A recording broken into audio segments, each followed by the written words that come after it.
अतिशय मराठवाड्याच्या दृष्टीनं अतिशय महत्त्वाचं हे बिल माननीय महसूल मंत्री बावनकुळे साहेबांनी या ठिकाणी मांडलं। त्याच्याबद्दल मी त्यांचं मनापासून या ठिकाणी आभार मानतो। बहुतेक बाकीच्या विभागातल्या लोकांना माहीत नसेल, परंतु मराठवाड्यामध्ये ही जमीन 7,43,000 हेक्टर जमीन आहे मदत मासची, आणि जवळपास खिदमत मास ही 4-4.5 लाख हेक्टर जमीन आहे। आणि हा एकटा जयंत पाटील साहेब बोलले त्या दिशेचा हा विषय नाही, हा विषय संपूर्ण मराठवाड्यातल्या 8 जिल्ह्यांचा आहे। त्याचं कारण असं आहे अध्यक्ष महोदय की मराठवाडा यशवंतराव चव्हाण साहेबांच्या नेतृत्वाखाली साहेबांच्या म्हणण्यावरती कुठल्याही विना अट महाराष्ट्रामध्ये त्यावेळेस सामील झाला, आणि सामील झाल्याच्या नंतर 1955-56 मध्ये त्यावेळेस म्हणजे अगोदर सर विश्वेश्वरैया मोक्षगुंडम विश्वेश्वरैया हे चीफ इंजिनियर आणि सी म्हणून ज्यावेळेस तिकडं निजामाच्या हाताखाली काम करत होते, त्यांनी त्यावेळेस कासिम रजवीची वक्रदृष्टी हिंदूंच्या देवस्थानावरती पडायला लागल्याच्या नंतर एक ऑर्डर काढली होती आणि विश्वेश्वरैयांना बोलावून घेतलं आणि याच्यामध्ये काय मार्ग काढायचा म्हणून त्यांना सांगितलं की ह्या देवस्थानाच्या जमिनी प्रोटेक्ट करा।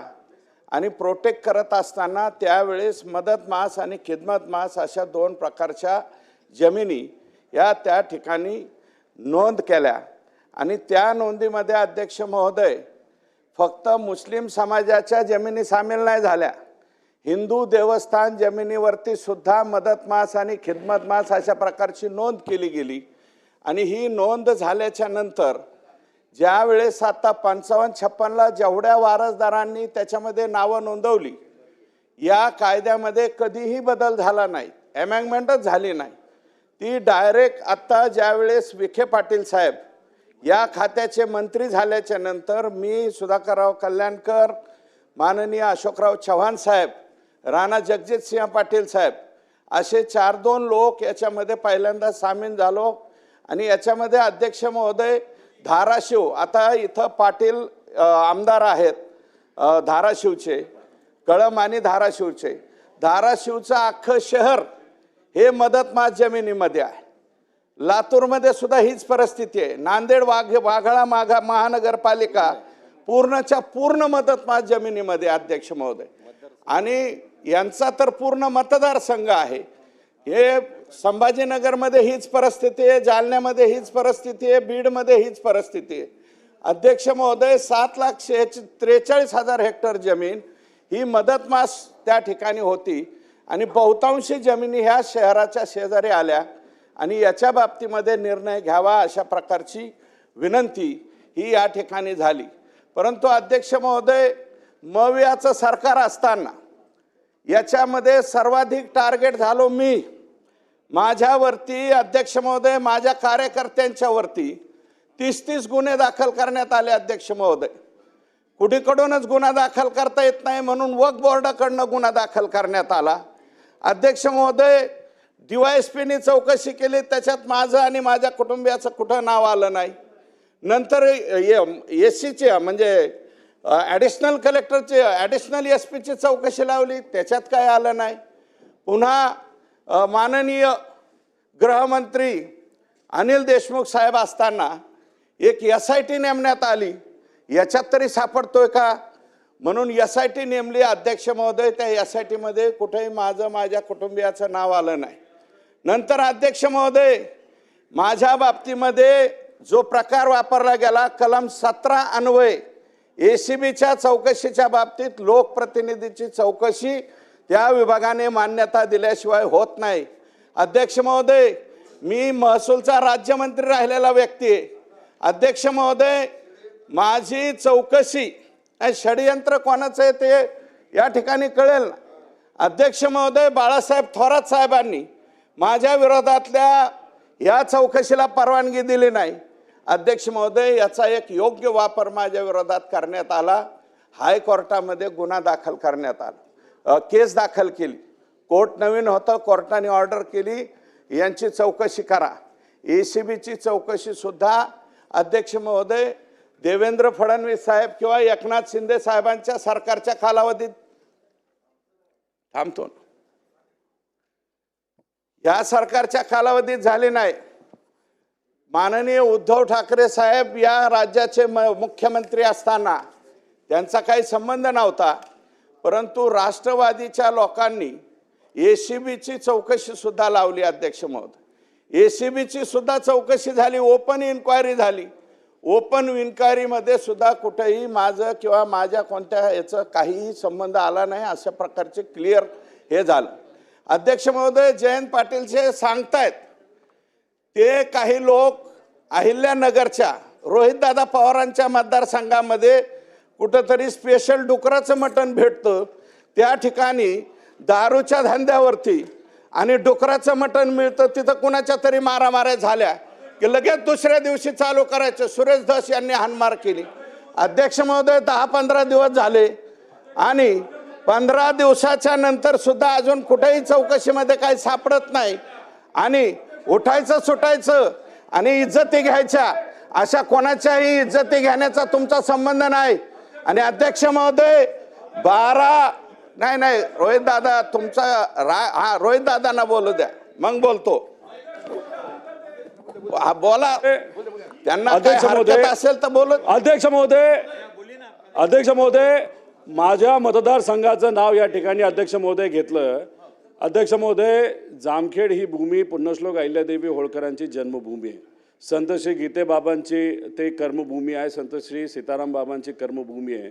आणि इथं बोलत असताना धस साहेबांनी जो उल्लेख केला कुठल्या तरी मटणाचा, हा उल्लेख ते सुद्धा डुकराचं मटण, हे अयोग्य आहे. उदाहरण द्यायचं असेल तर काल्पनिक कुठेही द्या. मतदारसंघाचं नाव घेऊन तुम्ही तुमचं कुठला विषय लपवण्याचा नाही तर त्याला पाठीमागे टाकण्याचा प्रयत्न कृपा करून होऊ नये. आणि हे जे काय बोललेत माझ्या मतदारसंघाबद्दल, तर ते जे काय आलं असेल ते डिलीट करावं अशी मी आपल्याला मागणी करतो. माझा तो मुद्दा नव्हता. अहिल्यादेवींचं, गोदड महाराजांचा मी सुद्धा त्या मतदारसंघामध्ये मी पण काम केलेलं आहे राष्ट्रवादीचा म्हणून. अध्यक्ष महोदय, बरं का, मला त्याच्याबद्दल म्हणायचं नाही, पण ज्या हॉटेलवरती, ठीक आहे, मी माझा शब्द परत घेतो. कोणता घेतलं ना? हा, ते भेटतं तिथं, जिथं भेटतं तिथं मारामाऱ्या झाल्या.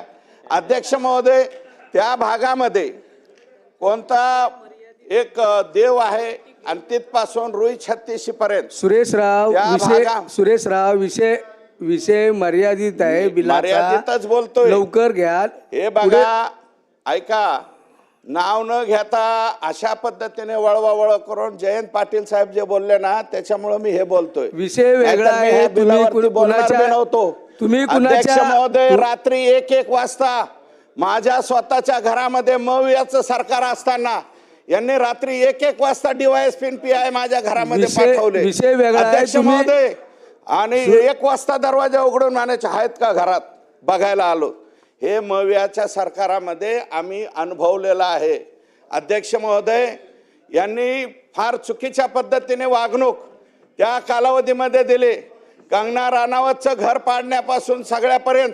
अध्यक्ष महोदय, बिलाचा विषय थोडक्यात, हा या बिलाचा विषय बोलतो. या बिलामध्ये अध्यक्ष महोदय 7,43,000 हेक्टर जमीन मराठवाड्यातली मुक्त होणारे. अध्यक्ष महोदय, ही थोडकी जमीन नाही. आणि आमचा तर आग्रह असा आहे अध्यक्ष महोदय, हिंदू देवस्थान जमिनीवरती जे मदत मासच नाही, खिदमत मास सुद्धा ही जी नोंद आहे, या नोंदीच्या बाबतीत जे मस्जिद इनाम जमीन असेल त्याच्या बाबतीत ते ठेवावं. परंतु हिंदू देवस्थानाच्या जमिनीवरचं खिदमत मास सुद्धा, कारण ह्याच्या कोणाच्या त्या काय हो भास्करराव काय म्हणताय, नाही भाषण बाहेरून ऐका. तुम्हाला अडचण वाटत असेल तर बाहेरून ऐका. तसं काय थोडक्यात सुरेशराव, थोडक्यात. अध्यक्ष महोदय, मी संपवतो. तर ह्या बाबतीमध्ये 7,43,000 हेक्टर जमीन आणि जवळपास 4.5 लाख हेक्टर जमीन ही खिदमत मासमध्ये अडकलेली आहे. अध्यक्ष महोदय, या जमिनी एका कुठल्या मतदारसंघामध्ये नाहीत, एका जमिनी एका तालुक्यात नाहीत, ह्या Repeat. संपूर्ण Double. 8 जिल्ह्यामध्ये Double repeat. 76 तालुक्यामध्ये ह्या जमिनी आहेत. आणि याच्या बाबतीतला निर्णय यापूर्वी कधी होत नव्हता. एकनाथ शिंदे साहेब, माननीय फडणवीस साहेब आणि तत्कालीन महसूल मंत्री माननीय विखे पाटील साहेब आणि आत्ता हा जो निर्णय घेत आहेत बावनकुळे साहेब, यांचं मी मनापासून या ठिकाणी आभार मानतो. आणि अध्यक्ष महोदय जयंत पाटील साहेबांना मी विनंती करतो की असं कोड्यामध्ये बोलू नका. जे काय व्हायची त्या सगळ्या चौकशीला सामोरं जाण्याची आमची तयारी आहे. गेलोत अध्यक्ष महोदय, 5-5 वर्ष याच्यामध्ये चौकशीला सामोरं गेलोत, त्याच्यामध्ये कुठेही काय सापडलं नाही. आणि आत्ताही जे तुम्ही भांडणं बिंडणं म्हणतायत ना, कोणाची भांडणं झाली काय झालं त्याची चौकशी करावी. मी SP-ना स्वतः पत्र दिलंय तिथल्या की याची खरोखरच चौकशी करा. हे कोणी भांडणं केलं, कोणाबरोबर भांडण झालंय त्याच्याशी आमचा संबंध नसताना सुद्धा विनाकारण कोणाला तरी उचलायचं, फेसबुकवरती बोलायला लावायचं, अध्यक्ष महोदय मीडियावरती बोलायला लावायचं आणि माणसाच्या लोकप्रतिनिधींच्या इज्जती घ्यायच्या, हा धंदा जरा बंद करावा अशा प्रकारची माझी विनंती आहे. नानाभाऊ पटोले. अध्यक्ष महोदय, पण मी सन्माननीय सुरेश धस यांना परत विनंती करतो, त्यांचं मी नाव घेतलं नाही, काही विषय नाही. माझा दावा एक आहे की काही लोकांनी हिंदू देवस्थानाच्या जमिनी हडप केलेल्या आहेत, त्या जमिनींना हा कायदा लागू नये.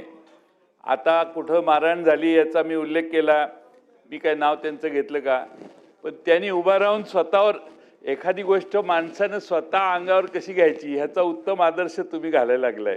तुम्ही एवढे मॅच्युअर्ड परिपक्व आहात, कशाला बोलायचं? तुमचा काय संबंध नसेल तर कशाला विषय काढताय? तुमचं मी नाव घेतलं नाही, तुमच्यावर अजून आरोप करायचा आहे मला, पण अजून केलेला नाही, त्यामुळे कशाला गडबड करताय? ज्यावेळी होईल त्यावेळी बघू ना. नानाभाऊ. अध्यक्ष महाराज, या निमित्तानं